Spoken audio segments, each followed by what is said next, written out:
Hey everybody, this is Brian Keith Noonan. Welcome to High Noon Live, your entrepreneur's midday boost of positive thinking and ideas to take you higher. This is episode number 3, and I'm getting a feel for the time slot and the how many things to talk about in the half hour that we go for, and also this technology, which, come to think of it, I want to see if I can share this over to my personal timeline, because what I've been doing is running the lives off of off my personal timeline, right? And they're not showing up on the business page. I share them back over there after. But I think there's a way to do this. I'm going to try and do it real quick while people are coming on. Probably more people will be coming on if and when I share it over to, share it over to the personal timeline. Let's see. I think this will work. So there we go. So let's take a second and wait for some people to show up. So far, so good. This is my third Facebook Live. And what I'm doing is sharing ideas that are working in my own life and business and giving you a place to interact. I know a lot of us are solopreneurs working on our own, even if we have teams, they may be virtual teams. So, and typically we're not talking to our teams about the bigger ideas of business, as well as in life, and also if we're talking about concepts, then there's the strategies and the tactics to actually get those things done. So my goal is to provide you with some actionable, inspired actions to take based on what we talk about here. So let's see here if I get back to here. Tiffany's here. Hi. Thanks for coming. And just give me a heads up that you can hear and see me, please, and then we'll kick this off. The topic today is time, how to design your life like a boss. And yes, that is a huge topic to cover in 30 minutes. So we're not covering everything about time. And but the idea behind this is that I think that not having time is one of humans' biggest excuses to not do what they want to do. The other one is attached to negative thinking that we talk about a lot, because I think that's really the other biggest problem of humans trying to achieve great things. So if we can get a handle on time, then we take that excuse off the table, and that's going to be the idea of today's discussion. And what I'm going to do is also create, since I can't do screen sharing on here, I'm going to create a video of me creating a calendar in Google and show you about what the heck I'm talking about. So time, boom, boom, boom. I could almost put another, could probably roll the time. All right, yes. Time's a big thing. I believe it's our most precious resource. So if we're wasting our time, if we're giving away our time to things that aren't serving us and or others, we're basically fucked. So you can, anything else, any other resource you can get back, or you can make more of. You can make more money. You lose your money, make more money. I guess health might be on there too. I mean, without your health, you have nothing. So let's not discount that. But other than health, our most precious resource. So how do we get a handle on this? As I mentioned before, I truly believe one of the greatest skills is knowing what to say no to, because everything we say yes to in our lives are 24 hours a day, which we all have the same amount, okay? And it's probably more like 16 hours if you're getting a good amount of sleep. And you probably don't want to be working that whole 16 hours, even if you're passionate about your work, which most entrepreneurs are. So how does this all play out? How do we plan this so that we are taking care of all the most important pillars of our life and business and not letting anything fall through the cracks? So taking care of our health, taking care of our relationships, okay, our families, our friends, taking care of recreation, recreation, rest and recovery, okay, having some fun and getting some rest, all right, and of course our business and the functions around that. A lot of these ideas come from The One Thing, which has been a really inspirational and key book for me and a lot of other people, The One Thing by Gary Keller. And it talks about creating your calendar based on your purpose, which clarifying our purpose and setting our goals are going to be a topic for another call. But you can do this part and get some traction without even going into that deeper work. I absolutely suggest you do get into that deeper work and read the book, The One Thing. If you haven't read it or read it again, I've read it about 5 times. And each time I am able to gain some insights and fine tune this process. But we talk about figuring out, all right, well, what's our general one thing in life? And mine is teaching and coaching. Okay, it doesn't have to be something specific like eradicate disease in the world or something like that, although that may be a goal in there. Okay, so it's not like you have to search for this purpose and keep searching and searching, but give it a direction or give it a general category, and that thing is going to be hopefully your work and business time, okay, your professional time. And I create my calendar in the opposite way of that most people create their calendar.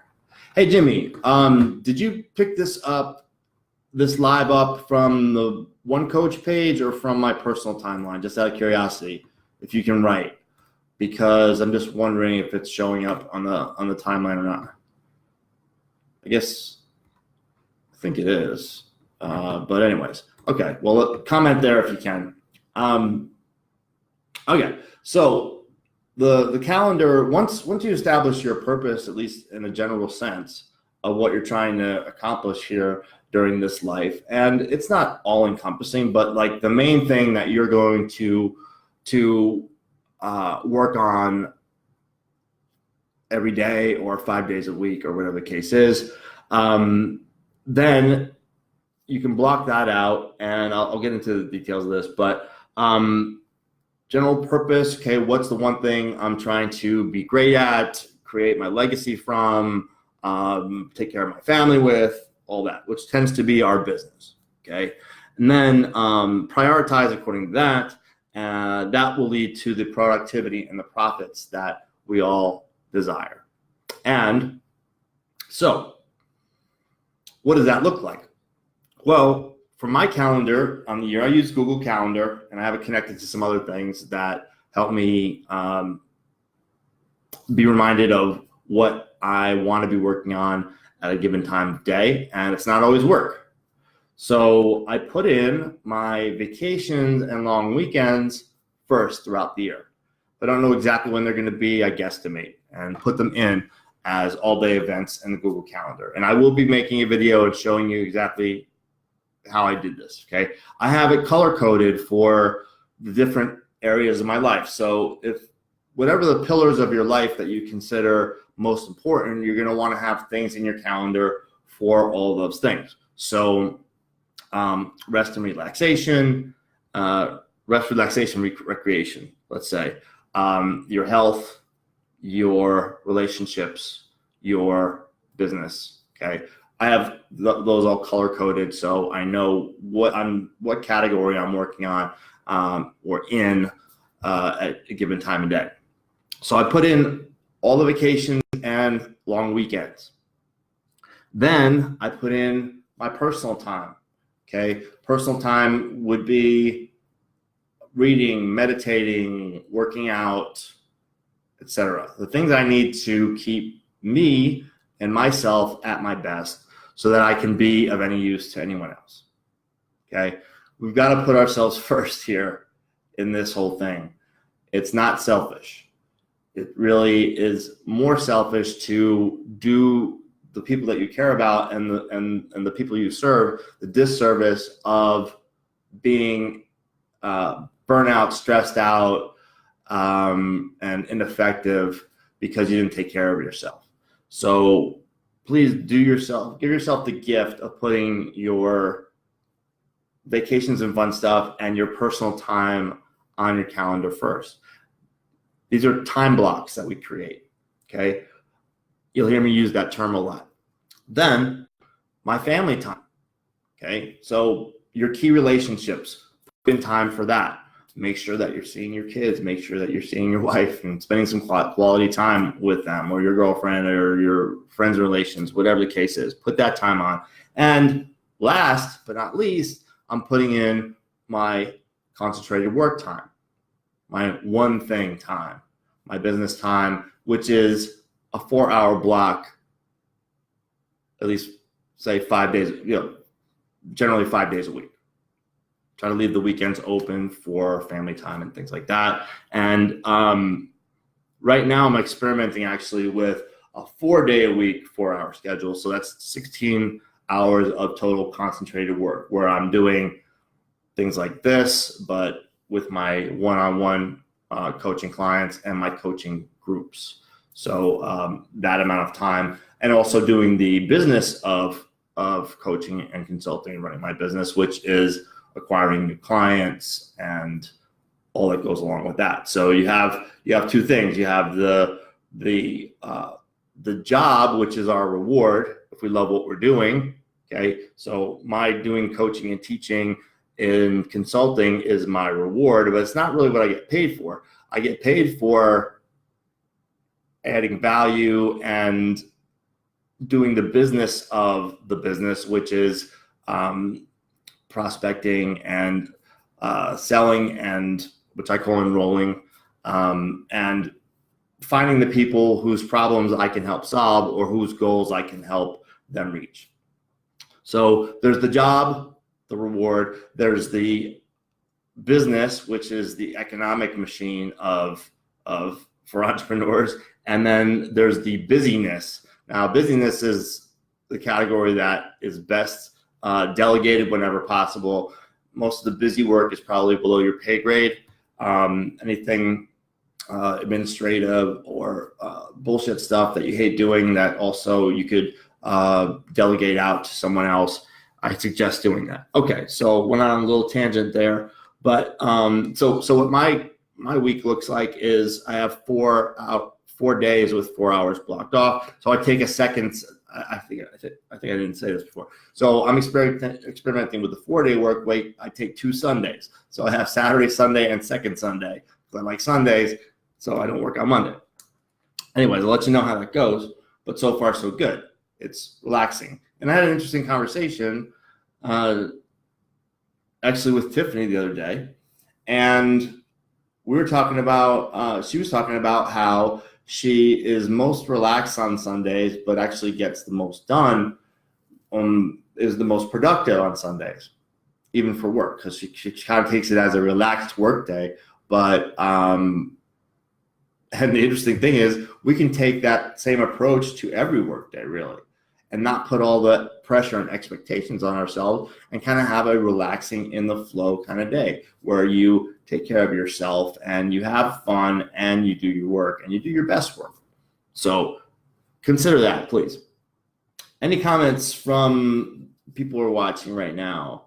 I love the interaction. As you know, I'm not here to make a presentation or to show you PowerPoint slides or anything else. It's not a webinar. This is live, it's interactive, and I love to hear your thoughts on what I'm talking about.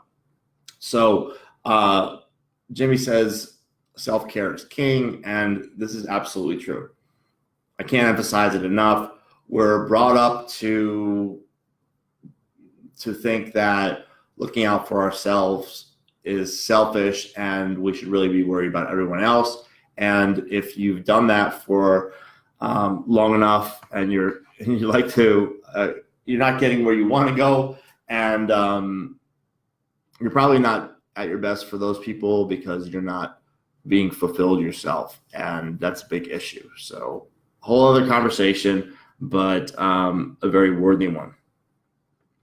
So Tiffany's working on it, and yes, the mindset of the relaxed workday is really cool and positive. So what I'm going to do is after this live here today, I'm going to do a screen sharing video and put it in the comments so you can see exactly how I construct this calendar with vacations on long weekends, personal time, family time, and work, in that order.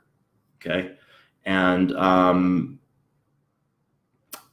my calendar, when I show it to people, the immediate thought is they get stressed out because it's absolutely full.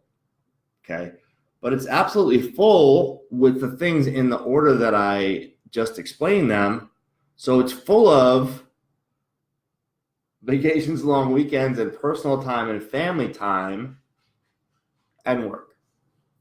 Okay. So my calendar doesn't stress me out at all. I know that if I follow my calendar, I'm staying on purpose, I'm being productive, and I'm enjoying life. I know every aspect of my life is taken care of. And if you have a calendar that is just full of all the things that you have to do, you're going to feel stressed.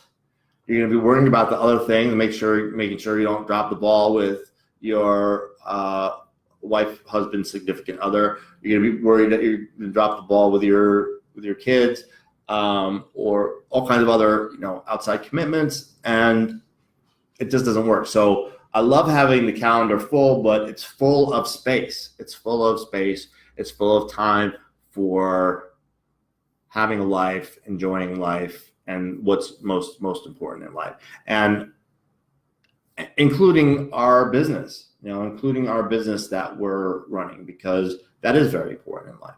But if you put all that first, it tends to squeeze out your time to take care of yourself and rest, recover, et cetera, et cetera. It takes things. I'm also going to put in the Covey time quadrant. Okay. I wish they had freaking screen sharing on this thing, but the thing is, if you're familiar with Stephen Covey's time quadrant, and as an aside, by the way, we're going to do another session on habits because I only could scratch the surface of habits before. That was session number 2, but we're going to do another session on habits, and just letting you know that that'll be coming up probably next week. So in this quadrant, you have what is urgent and important, urgent but not important. Quadrant 2, it goes 1, 2, not urgent but important, and not urgent or important. This quadrant 4. I'll post that graphic. I think I did that the other day in habits, but I'm going to do it again so you can see what happens is the most important things in our lives tend to not be the most urgent things. So the things that where we want to be in 5 or 10 years, things that are longer term projects, but don't necessarily have the urgency, but they have the most fulfillment and the most success involved with them, and the highest reward in terms of long-term health, long-term relationships, long-term projects for us. So those things get pushed out if we don't say no to all the urgent but not important things, and a lot of the urgent but important, that's the firefighting type of emergency things. If we plan properly, we have a lot less of those fires to fight, fires to put out, and things like that.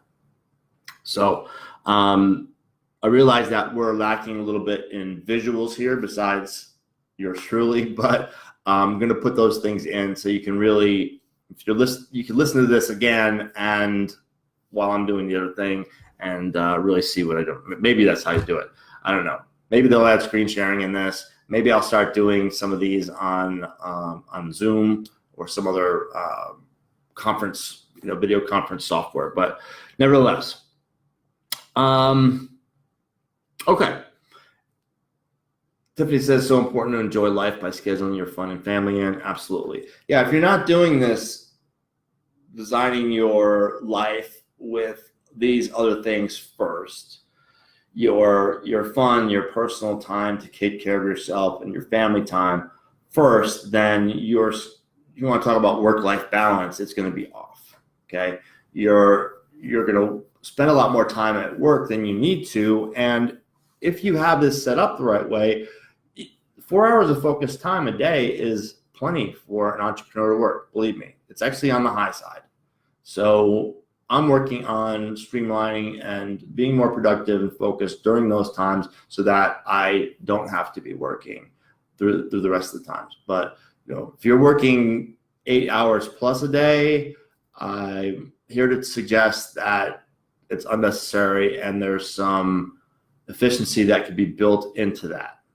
Okay, unless you're if you're currently an employee and working your entrepreneurial projects on the side, yes, chances are you're going to, at least until your own business starts producing income and allows you to go to a more part-time basis. Yeah, you may have that 8 hours going on. Jimmy just made me think of that. And also, some of my clients are actually, believe it or not, some of my younger clients are actually in school and stuff. So they have time blocked out for that, which is really nothing they can do about. I like Jimmy says his calendar has a bit of margin or like some buffer time to allows him to respond to the unexpected or get a little more time for himself. That makes sense too. Yeah, you can't, especially if you're commuting or there's travel involved and things like that. It's not going to be exact, but you'll get a feel for this calendar if you take the time to put in the work to do it. You'll be able to adjust and figure, all right, well, is this thing happening? Is this thing happening when I intended it to happen? Is this when I'm going to bed? Is this when I'm waking up? Is this when these appointments need to be, and so forth? And you adjust it over time. But the mainstay of it has to be done so that you are covering all the bases. All right. Have you guys been liking the Joy of Genius stuff that I've been talking about? The Joy of Genius book by Gay Hendricks. I've been going through this, and it's got some very cool things cool declarations to make. The first one, the one we covered on call number 1, was committing to ending negative thinking and liberating my true creativity. We wrote that out. We talked about how negative thinking and things that make us unhappy tends to be about things we can't control. So I would highly recommend that book, in addition to the One Thing, which I mentioned before, One Thing by Gary Keller, Joy of Genius by Gay Hendricks.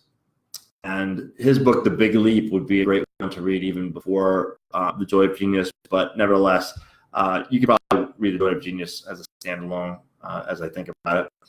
But another one that I wrote down here is, I formally declare that I cannot control my negative thoughts, and I commit to letting go of trying to control them. I commit to letting go of trying to control the past. I commit to letting go of worrying about the future. I commit to letting go of trying to control other people. And then I commit to channeling my precious energy, which we have a limited amount of, folks. We have a limited amount of bandwidth, of willpower, of energy in a given day. I commit to channeling that precious energy into positive actions I can take now. So if you think about all the time and energy you spend on negative thinking, about the past, the future, and controlling what other people do, or worrying about what other people do. That's a tremendous amount of energy and mind share that could be put toward something else. So managing our calendar is a way to have more time and energy for what's most important and make sure it gets done. Managing our thinking and our monkey brain, focusing on other things, is another way to make sure we have the time and energy to handle what is most important. So look out for the video. As far as coaching goes, I wanted to mention I'm currently enrolling for some group coaching, and I have 2 private client slots, which is a one-on-one coaching that I do.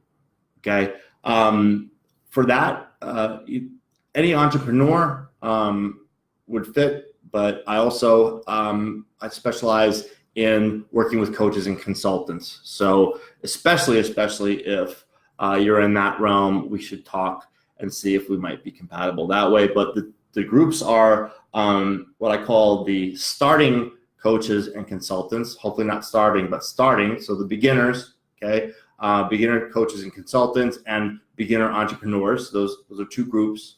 And then I have the same thing, intermediate entrepreneurs, general, and a specific intermediate coaches and consultants group. And then, of course, the one-on-one. So if you haven't tried coaching and you want to experience what it's like, have a conversation with me. We'll talk for a few minutes, and you'll get the idea. You either get the idea or you won't, or I'll be the guy to do it, or I won't. But it doesn't hurt.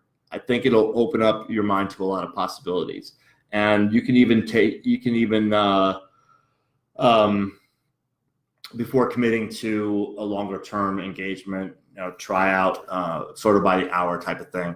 I call it the hour of power. You can have an hour of power with me. You can have for free 15 minutes of flame with me. So just some ideas that are developing and currently enrolling for. I will see you guys tomorrow here at high noon. And unless there's any, you're welcome, Jimmy. Unless there's any other questions or comments, I hope you guys are enjoying this series. Give me some feedback in the comments. If you're watching the replay, shoot me a private message if you want to talk in more detail about any of the topics or ideas that I've been bringing up on these calls. And we'll keep on rolling. See you tomorrow at high noon, everybody. Thanks for tuning in. It's Brian Keith Noonan, the One Coach.